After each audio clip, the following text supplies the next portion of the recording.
Hey guys, in this episode I'm going to be talking about the ideal dog trainer, but we're going to start in reverse. So if I wanted to be the wrong type of dog trainer, one of the things that I would do is I would know very little about my craft. I wouldn't have a whole lot of education. If I wanted to be a less than ideal dog trainer, I would also have a hard time explaining in layman's terms what I'm doing with the dog or what I did with the dog. And what I mean by that is when I speak to the owners, I would have a hard time if I wanted to be a less than ideal dog trainer, maybe not the best. I would not be able to communicate what I did or what I'm doing with the owner of the dog, with the client. So I would have a hard time explaining in a way that made sense to them. Look, if I go to a mechanic, if I go to a doctor, or just anywhere where the area of expertise is not on me, where I have to rely on a professional to tell me what is happening, if they are not able to explain it to me in layman's terms in a way that makes sense to me, that's a person that I don't want to do business with. To me, that's a person that just leaves a bad taste in my mouth. If you go to a doctor, you go to a mechanic, anywhere, okay, if you go somewhere where you have to have some sort of exchange with a professional, and that professional is unable to explain what they're doing, that's how you know your craft. Okay, when you are able to articulate something complex in a way that would make sense to anybody. If you are unable to do that, that just means you need a little bit of work to do. Maybe skill-wise, you are amazing. Okay, maybe knowledge-wise, you are amazing. Maybe you know the quadrants up and down, you know it in reverse. You know all of that. But if you are unable to convey that to your average pet owner in layman's terms, that means there's just some work that you need to do. The other thing that I would do if I was not the best type of dog trainer is I would blame people. I would just blame things. I would blame the dog for not being the right dog. I would blame the owners. I would blame whatever, anything. I would blame the neighbors. I would blame the owner's friends. I would blame so many things, right? There is so many things that I could possibly blame. But what I want to do is I want to be able to convey to the owner, look, here are some things that you need to change. And when I do that, I have to understand that the owner is going to fall short. They're not going to be 100% with it. Going back to another analogy, if I go to the mechanic and the mechanic tells me, dude, you've been using, cheap gas, or, you haven't been doing your oil change every 3,000 miles, and now we have to do this very expensive repair, or now your cart needs this type of maintenance procedure because you didn't do these things.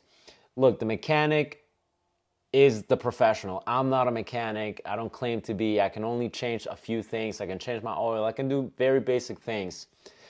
So when the mechanic tells me you need to do this, this, and this, I am going to fall short. I'm not always going to do it. I'm not always going to do it at 3,000 miles. I'm not always going to rotate my tires. These are things that I'm going to just fall short. Why? Because I'm not a mechanic. It's not my priority. I have other things to do. And so when I talk to a client, and when you talk to a client, you have to have that in the back of your head.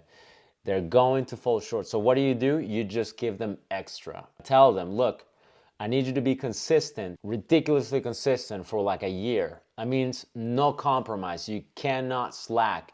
And I will be in touch with them. Like I actually have a service that revolves around follow-up support. They don't just get their dogs trained and then they go home and then I tell them good luck. I am in touch with them for months after. It is part of the service. It's not a freebie. It's not, out of the kindness of my heart. It is something that is very specific. Why I say it's not a freebie? Because if it's a freebie, I'm not going to put a lot of effort into it, right? I now make it part of my service.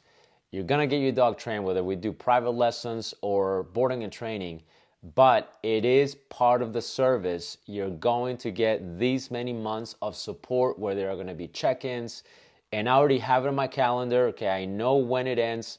I know how many times, how often I'm going to be talking to this person, and I know that I am committed. If this person has any questions, I'm going to be committed and I'm going to let them know this is what we're gonna do. We need to jump on a phone call, we're gonna get on a phone call. I have the whole thing. I even have exclusive video library that is not on YouTube, that is actually for my clients where I can go watch this video. So this all revolves around follow-up because, like I said a moment ago, clients are gonna fall short. They're not going to, look, you tell a person, change your oil every 2,000 miles, don't use the cheap gas, rotate your tires every so often. They're not gonna do it. They're absolutely not going to do it. They're going to fall short. So what would be better? It'd be better if I had a mechanic that would tell me, hey, Will, it's been this many miles. I'm just calling you to let you know you gotta bring your car over for an oil change. Right, if the mechanic told me, hey, Will, it's been this, this much time, how much have you driven your car? Okay, you have to rotate your tires. That's follow-up support, that's going above and beyond, and that's what I want to do because I know my clients are not dog trainers. This is not a priority for them, and they're gonna fall short, so I have to go extra to let them know, if I need them to do it for 8 months, I'm gonna tell them you gotta do it for a year because I know they're gonna fall short. If I need them to do it for 10 minutes, I'm gonna tell them you gotta do it for 15 minutes because they're gonna fall short. There is no need to blame, but the less than ideal dog trainer will go on a blaming spree. Okay, we don't want to do that. The wrong type of dog trainer, the less than ideal dog trainer, they put a lot of emphasis on accomplishments, on ribbons, and and I went to this seminar and I've done this school and I've done that and I used to do this and I did this. All of that is great. I'm not knocking it. I myself, I like to compete. I like to get the certificates. I like to get the titles. And I do it for me. I do it exclusively for me. I don't do it so other people can tell me, wow, you're amazing. That's not why I do it. But look, as much as I love the accomplishments, at the end of the day, they don't mean anything to my client. They really don't. So when you put a lot of emphasis into, I've done this and I've done this and I've done that and I've done this and I've done this and that, and then I've gone to this seminar and I've learned from this guy and I've used to do this, that, and the other. Look, that's all great. There is nothing wrong with it. It is amazing that you did that. But it doesn't mean a whole lot to your client. Another analogy, I go to the mechanic, I'll go to the doctor.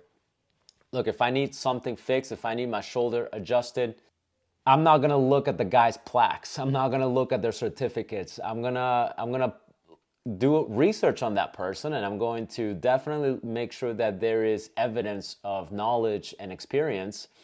But I'm not interested in looking at all the plaques that sometimes the doctors have on their, on their wall. The same thing, if I go to a mechanic, I'm not looking at the plaques. I'm not looking at the certificates. Can you get can you get this fixed on my car? Perfect. Can you communicate it to me? Is it going to be done well, properly? That's all I care about, right? The other stuff doesn't matter. So as a professional, I know my clients don't care. I compete in PSA. Most of them are going to be like, what is PSA? Well, now I have to explain it. If it's not relevant to what I'm doing with them, it's not relevant at all. So it's not something that you really need to put a lot of emphasis on unless you have the right type of client that matters to them. Maybe you have a protection client, maybe PSA matters, right? Maybe if for whatever reason you have a client that has a dog that they want to do tracking with, and maybe the tracking seminars you've gone to, maybe that's important. That's great in that instance. But when it's not applicable, it doesn't matter. Why put emphasis on it? I know some really good dog trainers that don't have a whole lot of hardware, that don't have a whole lot of paperwork, they don't have a whole lot of that many plaques on their walls. They don't have all the certificates. So they don't have that, but they have the heart, they have the experience, they have the knowledge, they have the patience, and they're amazing dog trainers.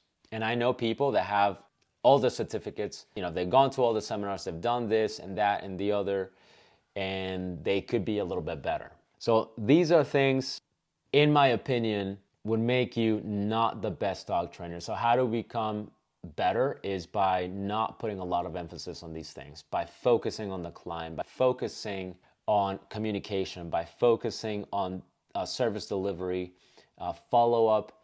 It boils down to what can I do for my client, what can I do for their dog, and how can I communicate this in a way that makes a lot of sense. Thank you for listening to me.